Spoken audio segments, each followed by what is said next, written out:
로마서 3장 9절 말씀 찾으셨으면 제가 봉독하도록 하겠습니다. 그러면 어떠하냐? 우리는 나으냐? 결코 아니라 유대인이나 헬라인이나 다 죄 아래에 있다고 우리가 이미 선언하였느니라. 아멘. 네, 본문 말씀은 우리 모두가 죄 아래 있음을 선언하고 있습니다. 로마서 1장에는 이방인의 죄를 고발하고 있고 2장에 가서는 유대인의 죄를 고발하고 있습니다. 그래서 오늘 본문 읽은 대로 유대인이나 헬라인이나 다 죄 아래 있다 이렇게 선언을 하고 있습니다. 왜 죄 아래 있는가? 그 내용들을 구체적으로 13절 이하에 말씀을 하고 있습니다. 13절에 그들의 목구멍은 열린 무덤이라고 그랬습니다. 무덤이 열렸다면 무엇이 나오겠습니까? 무덤 안에 썩는 송장이, 그 시체의 냄새가, 그 악취가 나오게 되어 있습니다. 우리의 목구멍이 열린 무덤과 같으니까 우리의 목구멍이 열리면 안에 송장 썩는 메스껍고 추한 냄새가 나올 수밖에 없는 것입니다. 우리의 마음의 상태가 선하지 않아요. 표현만 하지 않지 우리 마음에는 늘 자기의 교만, 남을 비방하고 시기하고 넘어뜨리려 하는 마음들이 존재하고 있는 것입니다. 그래서 속담에도 사촌이 논을 사면 배가 아프다. 축하할 일이지 왜 배가 아픕니까? 우리 안에 송장 냄새가 나는 것과 같은 추한 마음이 있기 때문에 그런 것입니다. 또 13절에 그 혀로는 속임을 일삼는다고 그랬습니다. 말을 할 수 있는 것은 사람밖에는 없어요. 동물들은 말을 하지 못하죠. 말을 할 수 있는 무기를 사람들에게 주었는데 그 혀로는 거짓과 속임을 말하는 경우가 많은 것입니다. 제 아버지는 목사였습니다.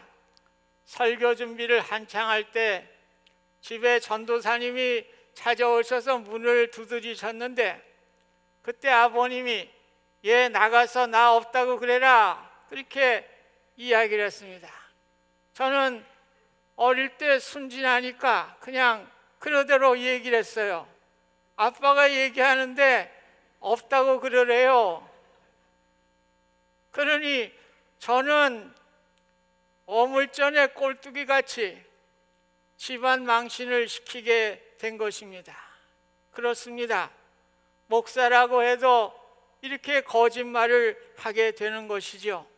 13절에 그 입술에는 독사의 독이 있다고 그랬습니다. 독사의 독은 그 이빨에 있다고 그럽니다. 사람이 앙심을 품고요 그 이빨을 꽉 다물면은 감당할 사람 없습니다. 여자가 한을 품으면 온유에라도 서리가 온다고 그러지 않습니까? 여자가 한을 품으면 그 이빨을 꽉 물고 있으면 그 저주 감당할 사람 아무도 없어요. 어찌 여자뿐이겠습니까? 우리에게도 동일한 그러한 것들이 있는 것입니다. 그래서 가급적이면은 상대방에게 원한 사는 일을 안 하는 게 좋아요.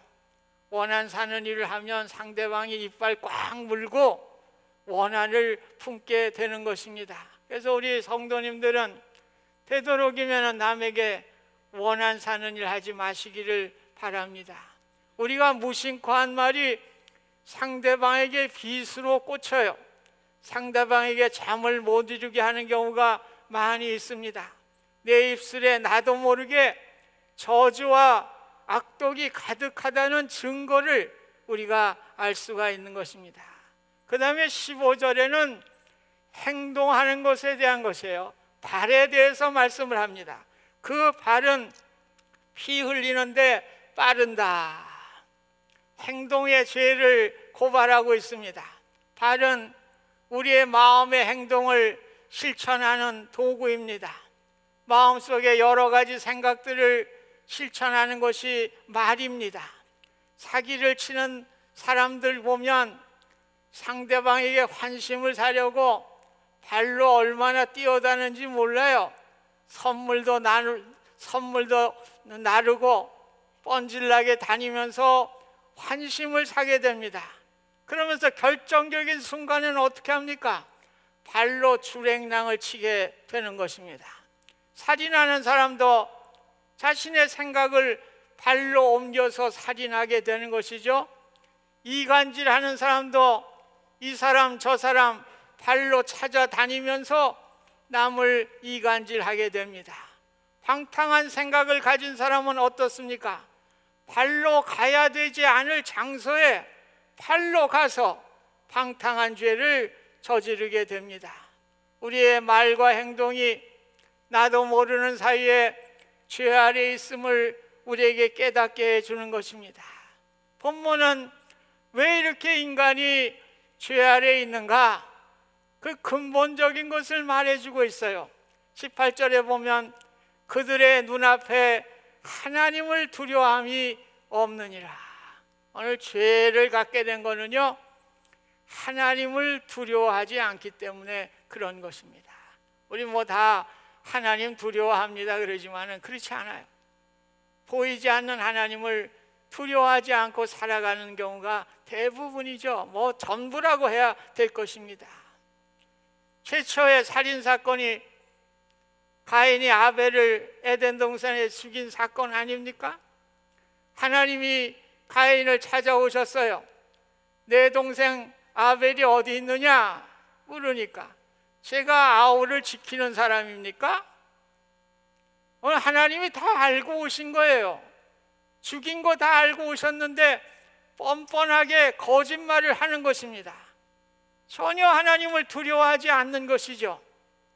세상은 하나님을 두려워하기보다는 사람을 두려워하고요, 환경을 두려워하는 것입니다. 감옥에 가서도 가장 흉악한 범죄자가 경범을 저지르고 온 그 죄수보다 위에 군림을 해요. 두목으로서 이렇게 빵간에서 군림을 하는 것입니까? 죄수뿐만 그렇습니까?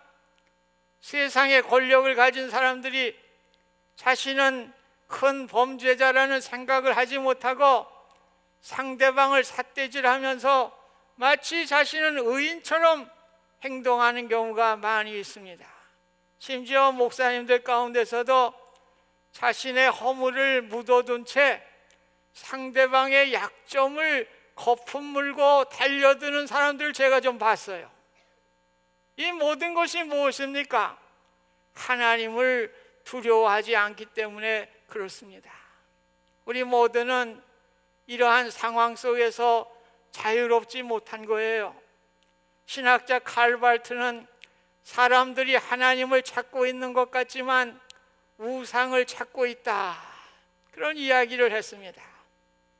공부하는 학자들도 마찬가지예요. 하나님을 두려워하는 것보다는 학문에 더 열중이고 학문을 믿으면서 그 학문을 더 신뢰하는 우상 숭배에 빠져들게 되는 것입니다.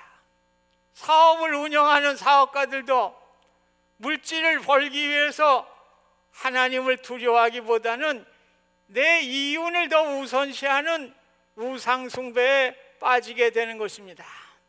우리 가슴에 손을 얹고 냉정하게 판단해 보시기 바랍니다.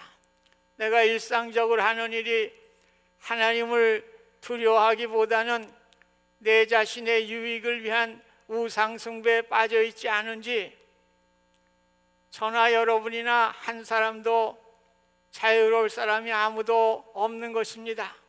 이러한 사실을 긍정하게 될 때 오늘 본문과 같이 유대인이나 헬라인이나 다 죄 아래 있다, 결론을 내리게 되는 것입니다. 죄 아래란 말은 피포 하마르티아라는 말이에요. 죄란 말은 하마르티아인데, 죄란 것은 무엇입니까? 하나님의 관역에서 벗어난 것을 죄라고 얘기를 하는 거예요. 여기 아래라고 하는 전치사를 썼는데 휘포라는 말은 영향력 아래에 놓여 있는 것을 말해주고 있습니다. 다시 말씀드리면 죄 아래에 있다고 하는 것은 뭐예요? 사탄의 영향력 아래 놓여 있었기 때문에 하나님이 원하시는 관역에서 벗어나는 삶을 살아가는 것을 말씀해 주고 있습니다. 오늘도 공중 권세 잡은 사탄의 나도 모르게 이끌려서 하나님이 원하시지 않는 방향으로 가는 거예요. 그게 바로 죄 아래에 있는 모습입니다. 우리는 내 자신이 철저히 죄 아래에 있다고 하는 인식을 가져야 합니다. 그럴 때 우리는 주님의 십자가를 바라보게 되고요, 내가 죄인인 것을 고백하면서 나를 위해서 십자가에 죽으신 주님의 은혜를 바라보면서 우리가 주님께 은혜와 또 그 은혜에 감사를 하게 되는 것입니다. 우린 교회에서도 그래요. 뭐 대개 사람들이 그렇죠. 나는 저 사람보단 좀 낫다. 나는 80%는 좀 선하고 좀 한 20% 좀 못한 게 있어. 근데 저 사람은 40%가 좀 좋은 것 같고 60%는 좋은 거야. 그래서 내가 그 사람보다 낫다고 생각을 하는, 이게 바로 공리주의적인 사상입니다. 공리주의예요. 상대적으로 좀 괜찮다, 그런 게 어디 있어요? 죄가 하나만 있어도 다 죄 아래에 있는 인생인 것입니다. 예수님은 마가복음 2장 17절에 보면 건강한 자에게는 의사가 쓸데없고 병든 자에게 쓸데있느니라. 오늘 예수님은 병자들을 찾아오신 거예요. 무슨 말이냐면 영적으로 병든 자를 찾으러 오신 겁니다. 오늘 유대인들과 바리새인들이 자기들이 영적으로 아주 의인같이 행동을 해요. 그러니까 나는 병든 자 찾아온 것이지 온전한 사람 찾아온 게 아니다. 왜요? 죄인을 찾으러 오신 것이죠. 그래서 그 다음에 나는 의인을 부르러 온 것이 아니라 죄인을 부르러 왔노라. 오늘 나는 영적으로 온전한 사람입니다, 병자가 아닌 것 같이 이렇게 생각하는 그런 사람들 찾으러 온 게 아니라 영적으로 나는 병자입니다, 나는 죄인입니다, 이렇게 고백하는 사람들을 찾아오셔서 구원해 주시기 위해서 이 땅에 오신 것을 말씀해 주고 있는 거예요. 그러니까 뭐 유대인이 안 되고 이방이 안 되는 게 아닙니다. 내가 죄 아래 놓여 있다고 하는 유대인이든 이방이든 누구든지 고백하는 자들을 예수님이 구원해 주시기 위해서 이 땅에 오신 것을 말씀해 주신 거예요. 예수님이 십자가에 달리실 때 두 행악자도 옆에 십자가에 달려 있었죠.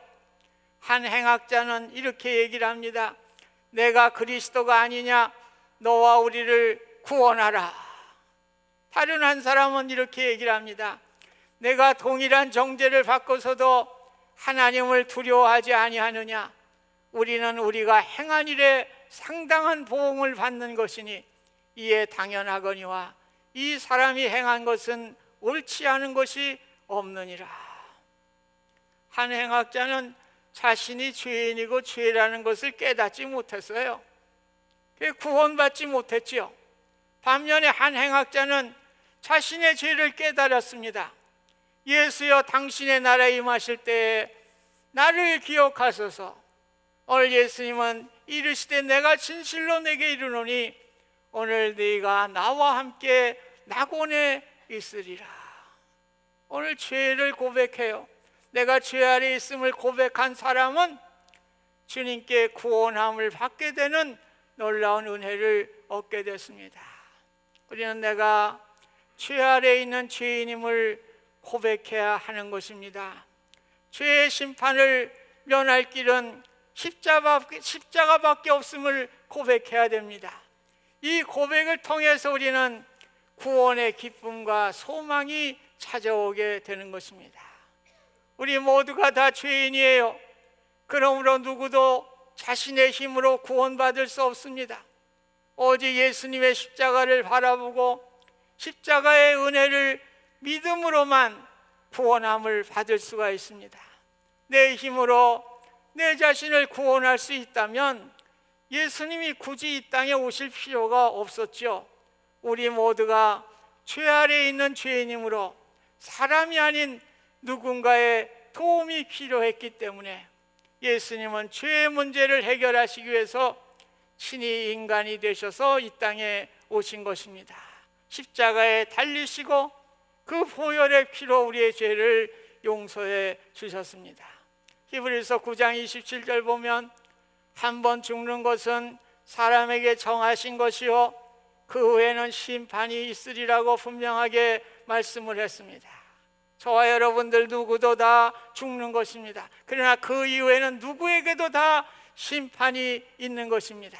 요한복음 3장 36절에 아들을 믿는 자에게는 영생이 있고 아들에게 순종하지 아니하는 자는 영생을 보지 못하고 도리어 하나님의 진노가 그 위에 머물러 있느니라. 오늘 심판은요 영생과 하나님의 진노, 지옥이에요. 그 심판이에요. 그래서 오늘 믿는 자에게는 영생을 주시지만은 그렇지 않은 자에게는 하나님의 진노, 지옥에 처하게 될 것을 말씀해 주고 있습니다. 우리의 선택은 오직 하나입니다. 죄 아래 놓인 나의 부패한 모습을 하나님 앞에 철저히 고백해야 됩니다. 오직 예수 그리스도만이 나의 구세주가 되심을 인정하고 그 주님을 영접해야 하는 것입니다. 믿음 없는 하나님의 진노의 심판이 아니라 믿음으로 구원함을 받는 소망을 가지시기를 주님의 이름으로 부탁드립니다. 우리가 죄 아래 놓인 내 자신을 철저하게 깨달을 때 우리의 신앙의 여정이 새롭게 시작되게 되는 것입니다. 미켈란젤로가 성 베드로 성당 그 천장벽화를 그리면서 그 그림에 만족하지 못하고 괴로워할 때가 있었어요. 그래서 선술집에 가가지고 술을 마시는데 그 술이 좀 맛이 변했어요. 그래서 주인을 불러서 술 맛이 좀 갔습니다. 그러니까 그 선술집 주인이 술 맛을 보더니 창고에 가가지고 보관되어 있던 모든 술들을 다 하수기에 완전히 다 쏟아버리는 거예요. 미켈란젤로가 놀라서 이렇게 쳐다보니까 변한 술은 마실 수 없기 때문에 버려야 합니다.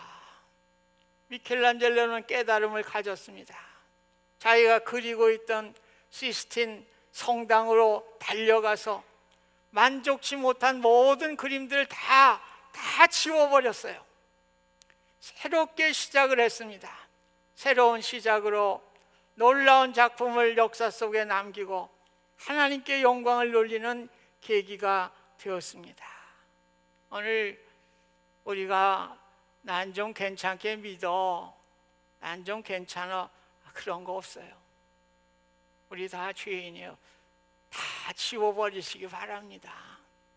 주님의 십자가의 은혜만을 생각하고 나갈 때 우리에게 신앙의 참 역사가 씌어지게 되는 것입니다. 신앙의 새로운 것이라는 것은 주님의 은혜에 대한 보답입니다. 죄란 빚진 자를 말하는 거예요. 우리가 빚진 자의 심정으로 내 빚이 다 탕감되었으니 그 은혜를 생각하면서 우리가 살아가는 것이 우리 신앙의 여정입니다. 누가복음 7장에 보면 바리새인 시몬이 예수님을 초대를 했죠. 그런데 발 씻을 물도 주지 않았어요. 그런데 한 여인이 예수님께 와서 눈물로 그 발을 적시고 머리털로 닦으면서 입 맞추면서 값비싼 향유를 발라드렸습니다. 예수님이 뭐라고 그랬습니까? 많은 죄가 사여진 사람은 많이 사랑하고 사함을 적게 받은 사람은 적게 사랑하느니라. 사함을 많이 받았다는 것은 무엇입니까? 십자가의 은혜를 크게 생각하는 사람이에요. 반대로 사함을 적게 받았다는 사람은 어떤 사람입니까? 십자가의 은혜에 대해서 별 의미를 두지 않고 살아가는 사람입니다. 오늘 주님의 은혜를 크게 생각하게 될 때에 주님을 사랑하게 되는 것입니다. 찬송가 305장 잔 뉴턴이 쓴 곡이죠. 나 같은 죄인 살리신 주 은혜 놀라와 해처럼 밝게 살면서 주 찬양하리라. 뉴턴은 노예선의 선장이었습니다. 아프리카에 가서 원주민들을 사냥하는 거예요. 그래서 그 원주민들을 잡아가지고 노예선에 태우고 이제 노예로 팔아먹는 그 일을 했던 악독한 사람이었습니다. 그러나 오늘 예수님을 만나게 되고 그가 자기의 죄를 용서하신 주님의 십자가의 은혜를 크게 생각하게 된 것입니다.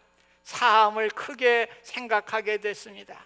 그래서 뉴턴은 새로운 인생을 시작할 수 있게 되었고 나중에는 목사까지 되어서 해처럼 밝은 인생을 살아가게 된 것입니다.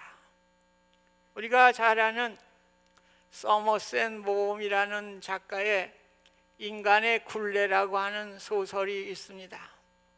그 소설 가운데 한 동방의 임금님이 사람의 역사를 좀 알아보려고 현자에게 책을 한 500권 가져오라고 얘기를 해요. 현자가 좋은 책을 500권을 가져왔는데 이거 너무 많아서 내가 다 읽지 못하겠구만, 좀 줄여서 가져와. 그래서 20년 동안 현자가 책을 이렇게 정리를 하고 그래서 50권을 가져왔어요. 그때 이제 또 나이가 좀 들어가니까 그것도 너무 많아, 좀 더 요약해서 가져오라. 그래서 현자가 또 20년을 또 요약을 해가지고 책 한 권을 가지고 왔어요. 그런데 그 임금님은 이미 병상에 누워 있었습니다. 죽을 날을 이제 기다리는 그러한 신세가 됐습니다. 그러니까 한 권의 책도 읽을 수가 없는 상태가 된 것이죠. 그럴 때 현자가 제가 한 센텐스로 말씀드리겠습니다. 사람은 태어나서 고생하다 죽는다. 인생에 아무 의미도 없다. 세상에 성공해봐도 실패해봐도 그거 중요한 게 아닌 거예요. 중요한 의미가 없는 것입니다. 오늘 우리를 얽매고 있는 우리의 굴레가 뭡니까? 반디지. 우리의 굴레가 뭐예요? 어떤 분들은 물질 때문에, 돈 때문에 굴레가 돼서, 어떤 사람은 또 오락과 쾌락에, 어떤 사람은 또 외로움, 고통, 섭섭증, 슬픔 등등 우리를 얽매이고 있는, 굴레가 되고 있는 것들이 여러분들에게도 있을 거예요. 어떤 것이 있는지 그 굴레를 다 풀어내시기 바랍니다. 결론 부분이에요. 사랑이 없어도 돈이면 살 수 있다고 생각했었다. 그러나 행복하게 하는 것은 돈이 아니라 사랑이었다. 햇빛이 빛나고 있었다. 오늘 여러분 돈 가지고 뭘 가지고 행복하려고 그랬나요? 오늘 사랑이 있어야 된다는 거죠. 그럴 때 그곳에 햇빛이 빛나는 소망이 있는 겁니다. 오늘 인간이 그런데 오늘 인간보다 비교할 수 없는 우리 주님의 사랑, 오늘 그 사랑을 가지고 우리가 살아갈 때 우리에게는 만족과 은혜가 있게 되는 것입니다. 오늘 우리의 굴레가 뭡니까? 반디지. 우리의 굴레를 다 내려놓으세요. 다 소용없는 짓들이에요. 돈 물다 죽겠나? 워낙 즐거운 거 취미생활 적당히 하세요. 여러분 슬픔과 고독도 그렇습니다. 다 내려놓으십시오. 우리 주님께서 우리의 삶을 인도하십니다. 수고하고 무거운 짐진 자들아 다 내게로 오라. 내가 너희를 쉬게 하리라 말씀해 주셨습니다. 오직 주님만을 사랑합시다. 그러기 위해서는 우리가 죄 아래 있다고 하는 것을 느끼고 나의 그 죄를 탕감하시고 나에게 천국으로 인도하신 그 주님의 은혜에 우리가 감사하며 주님을 사랑하는 가운데 여러분 주님과 함께 햇빛이 비치고 소망이 비치는 우리의 귀한 삶을 살아가실 수 있기를 주님의 이름으로 축원드립니다. 은혜로우신 하나님, 저희들은 다 죄인입니다. 우리를 구원하시기 위해서 십자가에 죽으신 그 주님의 은혜를 생각할 때 우리는 주님을 사랑할 수 있습니다. 주님을 사랑하며 행복한 인생을 살아가는 저희들 되게 하여 주옵소서. 예수님의 이름으로 기도하옵나이다. 아멘.